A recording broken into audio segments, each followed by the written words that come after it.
Welcome back to Who Died Today USA channel. In the past few days, we have received somber news about the passing of extraordinary talents. Today's episode is dedicated to honoring their memory. Additionally, we will recap the stars we have recently lost. Before we begin, we kindly ask for your support.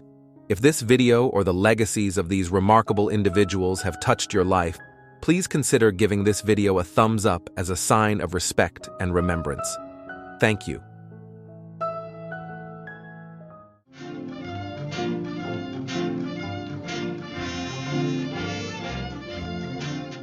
Will Hutchins was a beloved American actor born Marshall Lowell Hutchison on May 5, 1930, in Los Angeles, California.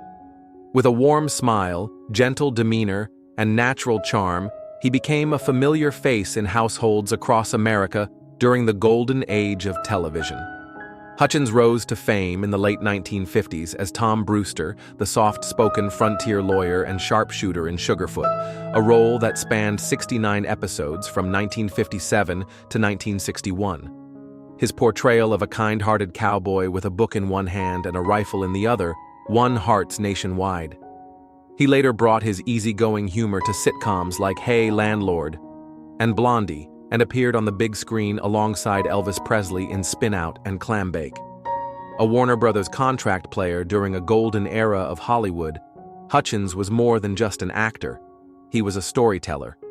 His performances were marked by sincerity, humility, and a quiet strength that resonated deeply with viewers. He often reflected fondly on his time in the business, describing working with Elvis as stepping into a three-strip Technicolor world. After years in the spotlight, Hutchins followed his heart to a simpler life, performing as a clown with the Ashton Family Circus in Australia, and later becoming a ringmaster. His sense of humor never left him, even as he aged gracefully and stepped away from Hollywood's fast pace. Will Hutchins passed away on April 21, 2025, at the age of 94, from respiratory failure at a hospital in Manhasset, New York. He is remembered not only for his screen presence, but for a life filled with laughter, creativity, and heartfelt connection to audiences of all ages.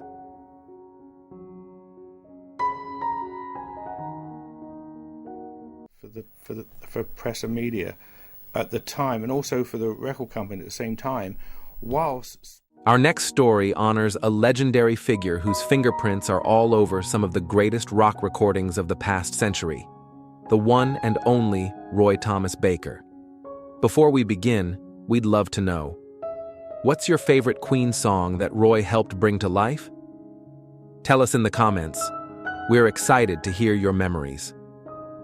Roy Thomas Baker passed away peacefully on April 12, 2025, at the age of 78, at his home in Lake Havasu City, Arizona. While the cause of his passing has not been publicly confirmed, his family shared the news this week, prompting heartfelt tributes across the music world.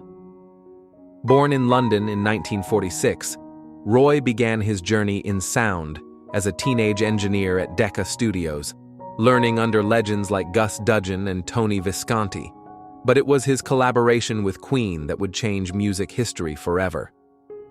As the producer behind Bohemian Rhapsody, Roy helped craft a track that defied all rules, a 6-minute multi-part rock opera that became the most streamed song of the 20th century. His work didn't just break molds, it set new ones. Roy went on to produce albums for The Cars, Mötley Crüe, Journey, Smashing Pumpkins, and so many others, shaping the sound of rock from the 70s through the 2000s. He also served as an executive at Elektra Records, helping bring iconic acts like Metallica and 10,000 Maniacs to a global audience. What made Roy special wasn't just his technical brilliance. It was his ear for the unusual, his joy in experimentation, and his deep belief in music's power to surprise. As Queen's Roger Taylor once said, he was strict, but he always got it right. Roy Thomas Baker may be gone from the studio, but his sound still echoes in every epic guitar solo, every layered harmony, and every unforgettable chorus. What's your favorite memory of his work? Share with us, and let's keep the music alive.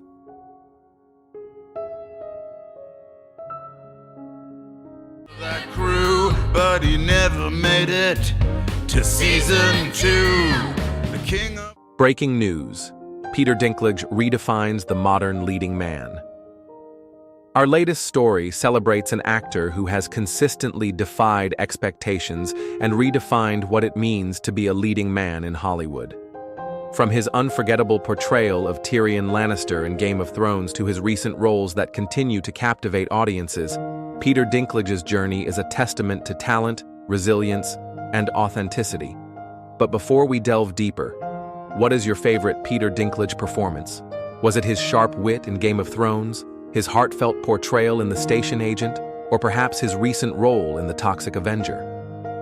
Share your thoughts in the comments below. Your insights help celebrate the legacy of this remarkable actor. Born on June 11, 1969, in Morristown, New Jersey, Peter Dinklage was diagnosed with achondroplasia, a form of dwarfism. Standing at 4 feet 5 inches, he faced societal challenges but never let them define his aspirations. He pursued drama at Bennington College, where he honed his craft and prepared for a career that would break barriers. Dinklage's early career was marked by selective choices, often turning down roles that perpetuated stereotypes. His breakout came with The Station Agent, 2003, where he delivered a nuanced performance that garnered critical acclaim.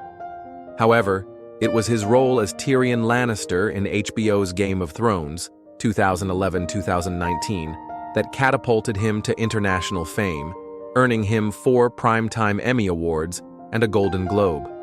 In recent years, Dinklage has continued to take on diverse and challenging roles. In The Toxic Avenger, 2025, he portrays Winston Goose, a janitor transformed into a mutant vigilante. The film, a reboot of the 1984 cult classic, showcases Dinklage's ability to blend humor with pathos, delivering a performance that's both entertaining and thought-provoking. Another notable project is The Thicket, 2025, a gritty western where Dinklage plays a cynical bounty hunter navigating a treacherous landscape. The film's atmospheric storytelling and Dinklage's compelling performance have been praised by critics. Looking ahead, Dinklage is set to appear in Roofman, 2025, a crime drama based on the true story of Jeffrey Manchester. Additionally, he will lend his voice to Dr. Dillamond in the upcoming film adaptation of Wicked, further showcasing his versatility as an actor. Beyond his acting career, Dinklage is known for his commitment to health and fitness. He maintains a regular gym routine, emphasizing the importance of physical well-being. In interviews, he has spoken about finding a balanced diet that works for him, focusing on clean eating and listening to his body's needs. Blogs, Oregon.edu. Dinklage's approach to health is holistic, encompassing both physical and mental well-being. His dedication serves as an inspiration, demonstrating that self-care is integral to sustained success and fulfillment. Throughout his career, Dinklage has been a vocal advocate for representation and inclusion in the entertainment industry. He has challenged traditional casting norms and pushed for more nuanced portrayals of individuals with dwarfism. His stance on the portrayal of the 7 dwarfs in Disney's upcoming Snow White adaptation sparked important conversations about inclusivity and the need to move beyond outdated stereotypes. Dinklage's advocacy extends beyond the screen. He has been involved in various initiatives aimed at promoting diversity and challenging societal perceptions, using his platform to effect meaningful change. Reflecting on a remarkable career, Peter Dinklage's journey is a testament to the power of perseverance, talent, and authenticity. He has not only carved out a unique space for himself in Hollywood, but has also paved the way for others to follow. His performances continue to resonate with audiences, offering a blend of depth, humor, and humanity. Brightside.me. As we celebrate his contributions to the arts, we invite you to share your favorite Peter Dinklage moments. Whether it's a particular role, a memorable scene, or an inspiring interview, your reflections help honor the legacy of an actor who has truly redefined the modern leading man. What role of Peter Dinklage has left the most lasting impression on you? Share your thoughts in the comments below and join us in celebrating the remarkable journey of this extraordinary actor.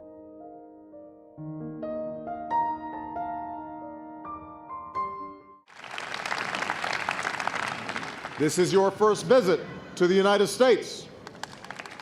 Pope Francis, the first pontiff from Latin America, passed away on April 21, 2025, at the age of 88, following a stroke that led to irreversible heart failure. His passing, confirmed by the Vatican, came after a series of health challenges, including pneumonia and bronchiectasis, a chronic lung condition. The loss of Pope Francis marks a significant moment for the Catholic Church and the world, as he was a transformative figure during his time as Pope. Born Jorge Mario Bergoglio in Buenos Aires, Argentina, in 1936, he became Pope in 2013, choosing the name Francis. His papacy was defined by a commitment to social justice, advocating for the poor, migrants, and marginalized communities. He was a staunch supporter of climate change action, took steps to address sexual abuse scandals within the church, and made strides toward LGBTQ+ inclusion, despite facing resistance from conservative factions within the church. Known for his humility, Pope Francis chose to live in a Vatican guest house rather than the traditional papal palace. In his final days, Pope Francis remained a voice for peace and the protection of the vulnerable. Just the day before, he appeared in St. Peter's Square to bless the faithful during Easter Mass. His legacy is one of mercy, compassion, and an unwavering dedication to the well-being of those in need. The Vatican has announced that Pope Francis will be honored in a funeral ceremony at St. Peter's Basilica. His will requested a simple burial at the Papal Basilica of St. Mary Major in Rome, reflecting his lifelong humility. The process of selecting his successor will begin with a conclave, marking the end of a transformative chapter for the Catholic Church.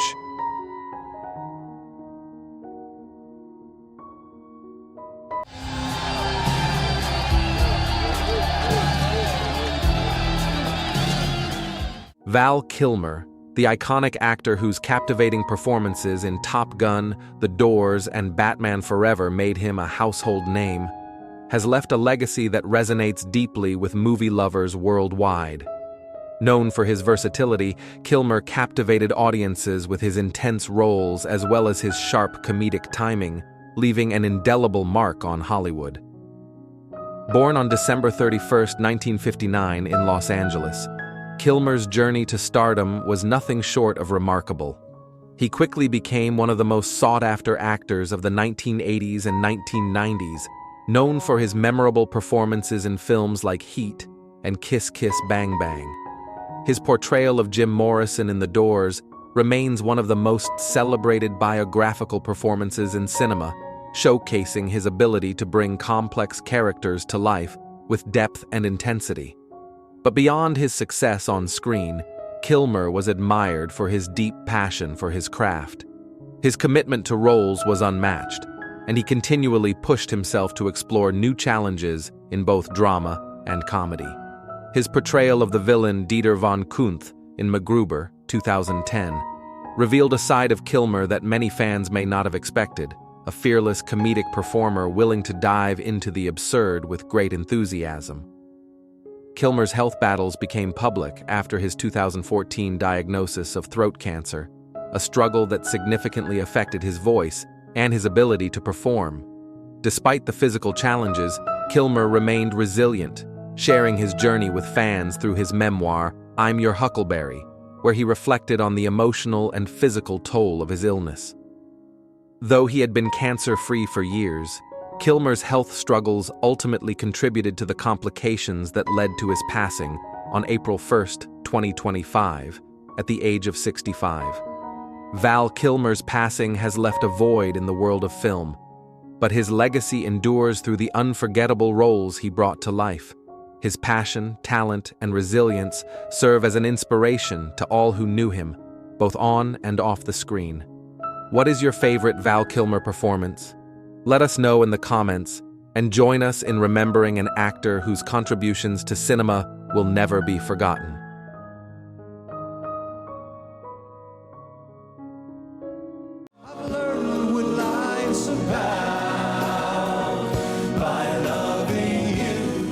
Wayne Osmond, the talented singer, guitarist, and founding member of the beloved family group, the Osmonds, passed away at the age of 73 on January 2, 2025, after suffering a massive stroke. His death, confirmed by his family, was a deeply emotional moment for his loved ones and fans. Wayne's brother, Donny Osmond, shared his gratitude for the time he spent with Wayne in his final days, reflecting on his brother's light-hearted spirit and immense love for others. Wayne was born in Ogden, Utah, and was the second oldest of the 9 Osmond siblings. The Osmonds began their musical journey in the 1950s, with Wayne playing a key role in their rise to fame. Their chart-topping hits like One Bad Apple and Yo-Yo captured the hearts of millions, and Wayne's contributions to the group's success were vital in shaping their musical legacy. As part of the Osmonds, Wayne experienced the highs of 1970s teen stardom, with the group often compared to contemporaries like the Jackson 5. In the 1980s, Wayne reunited with his brothers to form a country music act, achieving modest success with songs like I Think About Your Lovin'. However, his health challenges began in the mid-1990s when he was diagnosed with a brain tumor. After the surgery and treatment, Wayne lost much of his hearing, and a stroke in 2012 left him unable to play the guitar. Despite these obstacles, Wayne found joy in life, focusing on the simple pleasures like tending to his yard and embracing his family. Wayne Osmond leaves behind a remarkable legacy of music, optimism, and love. His humble nature and deep affection for his family made him a cherished figure in the Osmond family and among his fans. His passing marks the end of an era for the Osmonds, but his spirit and influence will continue to resonate for generations to come.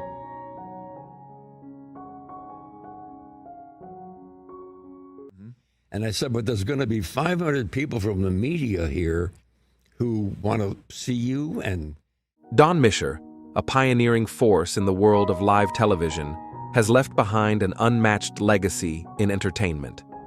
Known for producing and directing some of the most memorable events in television history, Mischer's work defined the way we experience everything from the Oscars to the Super Bowl halftime shows, Olympic ceremonies, and even presidential inaugurations. His career spanned over 5 decades, and his meticulous attention to detail and calm presence under pressure made him a true master of live TV. Mischer's most iconic moments include directing the 1996 Olympic opening ceremony in Atlanta, where Muhammad Ali, despite his battle with Parkinson's disease, lit the Olympic cauldron in a moment that moved millions around the world.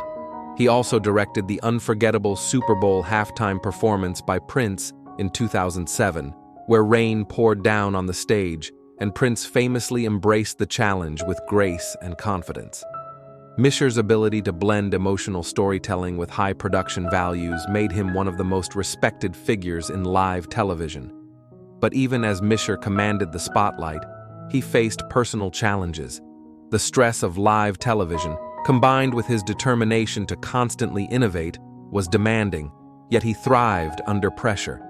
His work ethic and perseverance earned him 15 Emmy Awards and a Lifetime Achievement Award from the Directors Guild of America. Don Mischer passed away on April 11, 2025, at the age of 85, leaving behind a career that changed the landscape of television. He is survived by his wife Susan and their children. His impact on the industry is immeasurable, and his dedication to making live television feel personal and unforgettable remains his most enduring legacy. As we remember Don Mischer, let's reflect on how his work shaped the events that brought us together as a nation. His ability to direct the biggest moments of our lives with such grace and precision is a gift that will continue to inspire future generations of storytellers.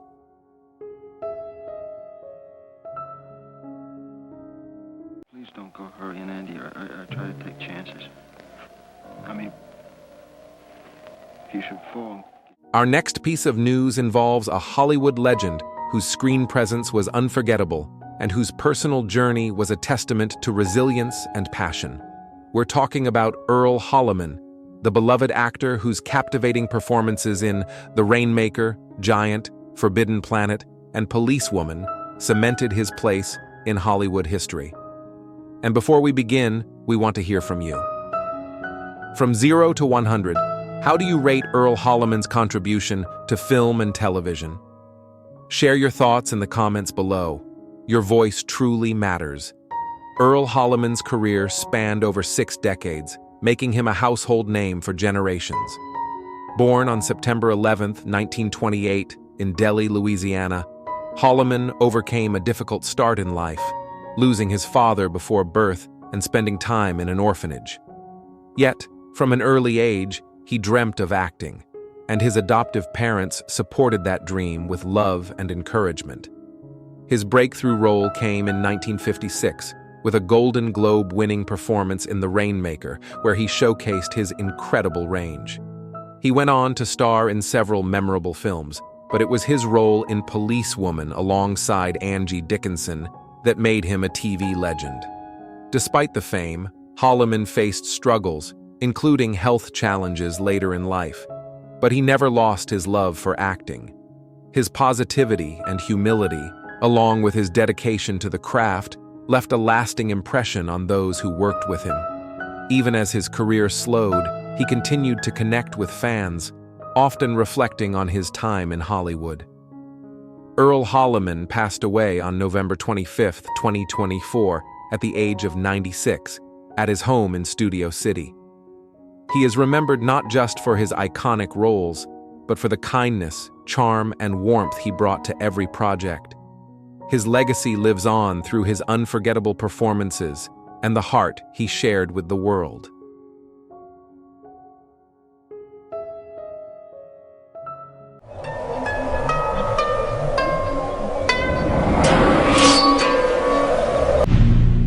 Bruce Glover was a versatile and beloved actor, known for his unforgettable roles in some of Hollywood's most iconic films and TV shows. Born in 1932, Bruce left an indelible mark on the entertainment industry with his memorable performance as Mr. Wint, the cold-hearted assassin in Diamonds Are Forever, opposite Sean Connery's James Bond. He also made his presence felt in Chinatown and Walking Tall, cementing his reputation as a skilled character actor with a remarkable range. Throughout his career, Bruce appeared in numerous TV shows such as Perry Mason, Bonanza, and Mission Impossible, establishing himself as a household name. But it was his portrayal of memorable villains and unique characters that truly set him apart, with fans continuing to celebrate his work for decades. Beyond the screen, Bruce was also a teacher and mentor, running an acting school in Los Angeles and inspiring a new generation of performers. In his later years, Bruce's health posed challenges, but he continued to live life with grace and humility, sharing his love for acting with his son, Crispin Glover, who followed in his footsteps in the entertainment world. Bruce passed away on March 12, 2025, at the age of 92, peacefully surrounded by loved ones. His son, Crispin, confirmed the news, noting that his father passed from natural causes. Bruce Glover's legacy will live on through his remarkable body of work and the lasting impact he had on the entertainment industry. He is remembered not just for his performances, but also for the kindness and wisdom he shared with all who knew him.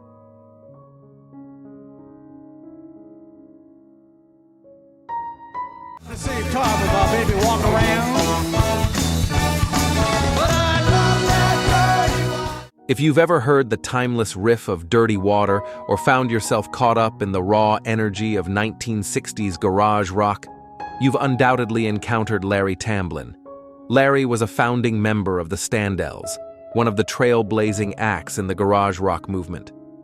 Born on February 5, 1943 in Los Angeles, Larry helped shape a musical revolution with his band, best known for their hit song Dirty Water. Released in 1966, the song became an anthem for the Boston Red Sox and still echoes across the airwaves today, a testament to the power of their sound and its enduring appeal. Larry's contributions to music went far beyond just a few hits. The Standells played a pivotal role in the early days of punk rock, influencing bands like the Ramones and the Sex Pistols with their unpolished, raw energy. They even made appearances on The Munsters and in the film Riot on Sunset Strip. But even when garage rock faded, Larry refused to be confined by one genre. He reinvented himself as a composer and producer, exploring new musical territories with the same passion that had fueled his early success. In his later years, Larry faced a tough battle with a rare blood cancer called MDS. With the support of his family and the Leukemia and Lymphoma Society, he fought bravely. Larry passed away on March 21, 2025, at the age of 82. He was surrounded by his loved ones, including his wife, Glenda Chisholm Tamblin, and his children. Larry Tamblin's legacy as a pioneer in garage rock and punk music will live on, inspiring future generations of musicians and music lovers alike. His courage, creativity, and love for his craft will always be remembered.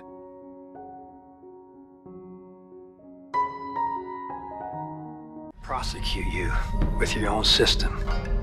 I am judge, jury, and executioner. Talking about Mel Novak, the unforgettable actor behind some of the most iconic villains in martial arts cinema. But beyond the grit and growl, he was a man of remarkable spirit. So here's our question for you. What's your favorite Mel Novak moment? Was it the chilling stare in Game of Death, or his classic bad guy swagger in Black Belt Jones? Share your favorite scene in the comments. We'd love to hear it. Mel Novak passed away peacefully on April 9, 2025, at the age of 90, from natural causes at a care facility in Southern California. His daughter, Nicole, shared that her father had lived with ongoing pain from decades of doing his own stunts, a badge of honor he wore with pride. He didn't just act in action films, he lived them. Born in Pittsburgh in 1934, Novak began his career in modeling before falling in love with acting. It was his portrayal of Stick, the silent sniper with a matchstick in his mouth, in Bruce Lee's Game of Death, that made him a cult favorite. Over the years, he became known for playing complex villains with a magnetic screen presence, appearing in countless action and martial arts classics. Even in his later years, Novak never stopped working. He continued taking on film roles and sharing his wisdom with younger artists, always pushing forward, always showing up. Do you remember the first time you saw Mel Novak on screen? What made him unforgettable to you? Let us know in the comments. And let's celebrate the legacy of a man who proved that real strength often lives behind the scenes.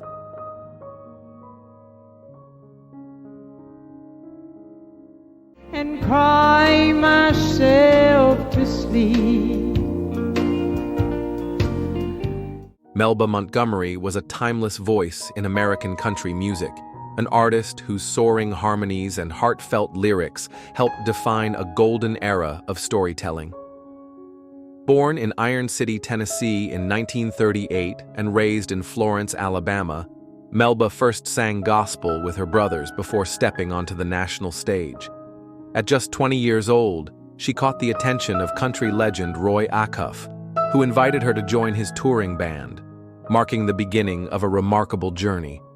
She rose to prominence in the 1960s with George Jones, recording emotionally raw duets like We Must Have Been Out of Our Minds and Let's Invite Them Over. Her rich Appalachian-inflected voice earned her the nickname the female George Jones. She later found success alongside Charlie Louvain and Gene Pitney, yet it was her solo hit, No Charge, in 1974 that resonated deeply with audiences across America, climbing to #1 on the country charts. But Melba's path wasn't without challenges. For years, she worked in the shadow of her duet partners, even as her talent influenced generations of artists like Patti Loveless and Rhonda Vincent. Still, she pressed on, with humility, grace, and a fierce love for the music she helped shape. In her later years, Melba faced a difficult health battle with dementia. Surrounded by family, she spent her final days in a memory care facility in Nashville. On January 15, 2025, she passed peacefully at age 86, a moment confirmed by her daughter Melissa and reported by the New York Times. Melba Montgomery leaves behind a legacy of sincerity, strength, and songs that spoke to the soul. So now we ask you, what's your favorite Melba Montgomery song? Which duet still makes your heart ache in the best way? Let us know in the comments, and join us in honoring a true country original.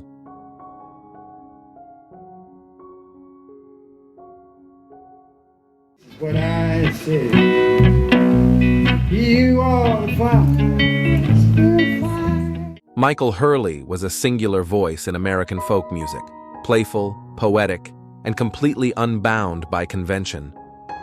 Born on December 20, 1941 in Jersey City and raised in rural Bucks County, Pennsylvania, Hurley spent over 6 decades crafting songs that wandered through love, loss, laughter, and the strange corners of the human condition. With more than 30 albums to his name, his music was a patchwork of finger-picked guitar, whimsical storytelling, and surreal imagery, often accompanied by his own hand-drawn wolves on album covers. Though he never sought the spotlight, Hurley's authenticity made him a beloved figure among fellow musicians and fans. From his early days recording first songs with Folkways Records in 1964, to his role in shaping the freak folk movement embraced by artists like Devendra Banhart and Cat Power, his music carried a charm that felt timeless. His songs, like Sweet Edie and Werewolf, were covered and cherished, reinterpreted through generations of artists who saw in him something honest and rare. In the final days of March 2025, Michael performed 3 concerts in Tennessee and North Carolina, despite visible signs of illness. On April 1, 2025, at the age of 83, he passed away from natural causes en route to his home in Oregon, following a final tour that embodied the quiet passion of a life lived in rhythm. Michael Hurley's legacy isn't just in the songs, but in the spirit behind them. He once said, "I never thought of a career in music. What I do is goof off and try to get away with it." And yet, in that goofing off, he gave us stories, characters, and melodies that still hum in the hearts of those who listened. What's your favorite Michael Hurley song? Share your memories in the comments. We'd love to hear how his music touched your life.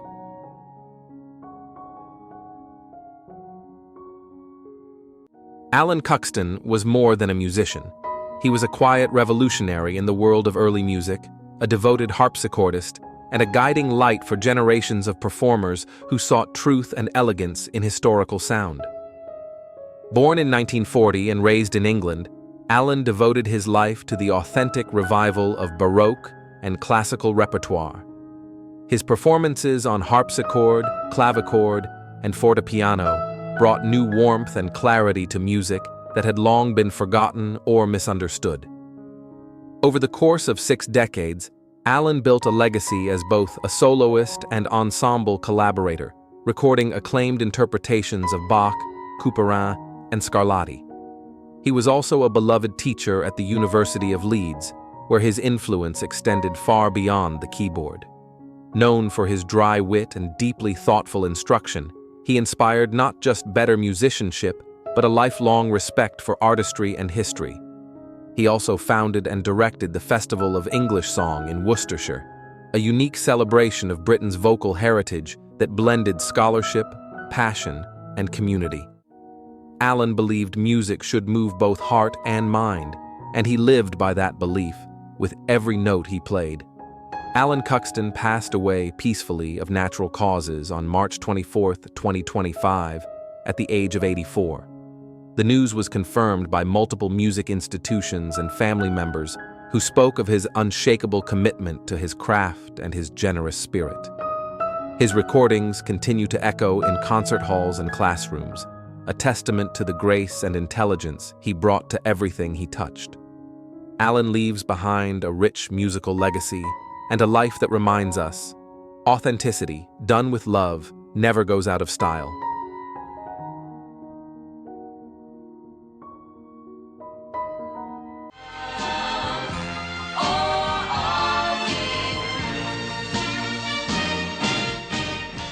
Breaking news. From country stardom to Broadway lights, from global fame to deeply personal challenges, Marie Osmond's story is one of grace, grit, and transformation. But beneath the smiles and sequins, who is the woman who has quietly inspired millions for over 6 decades? Let us revisit the powerful journey of Marie Osmond, a name that has lit up the entertainment world since the early 1970s.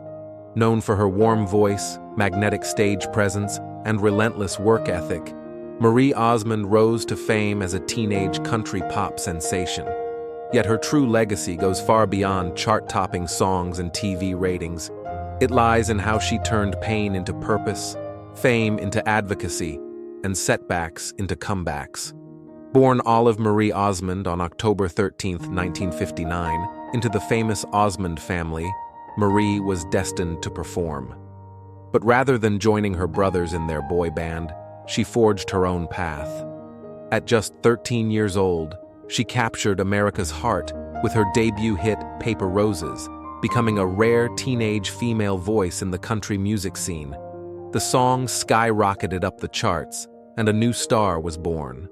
Soon after, she teamed up with her brother Donnie to co-host the iconic variety show Donnie and Marie, which aired from 1976 to 1979. With its wholesome charm, musical duets, and comedic skits, the show made Marie a household name. Decades later, she would return to the stage alongside Donnie for a record-breaking residency in Las Vegas, proving that her appeal transcended generations.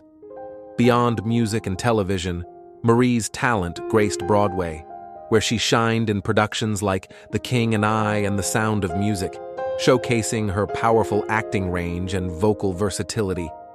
But success did not shield Marie from the trials of life. Behind the curtain, she endured challenges that would test even the strongest spirits. As a young girl in Hollywood, she faced constant criticism about her appearance. In a painful recollection, Marie once revealed that a producer on her show told her she was too fat, a comment that sparked a lifelong struggle with self-image. These early wounds led to years of emotional conflict, including severe battles with body dysmorphia, something she bravely opened up about much later. Marie also confronted profound emotional loss. After becoming a mother to 8 children, her heart was shattered by the loss of her son Michael in 2010. The sorrow was immense, yet Marie remained publicly composed, using her grief to open conversations around mental and emotional wellness. She leaned on her faith, her family, and her passion for performance to guide her through the darkest periods. Throughout all these hardships, Marie Osmond never retreated. Instead, she redefined herself. One of her most meaningful achievements came outside of the spotlight. As the co-founder of Children's Miracle Network Hospitals, a nonprofit organization that has raised over $7 billion for pediatric medical care across North America. This mission became a cornerstone of her legacy, reminding the world that real influence often comes not from celebrity, but from service.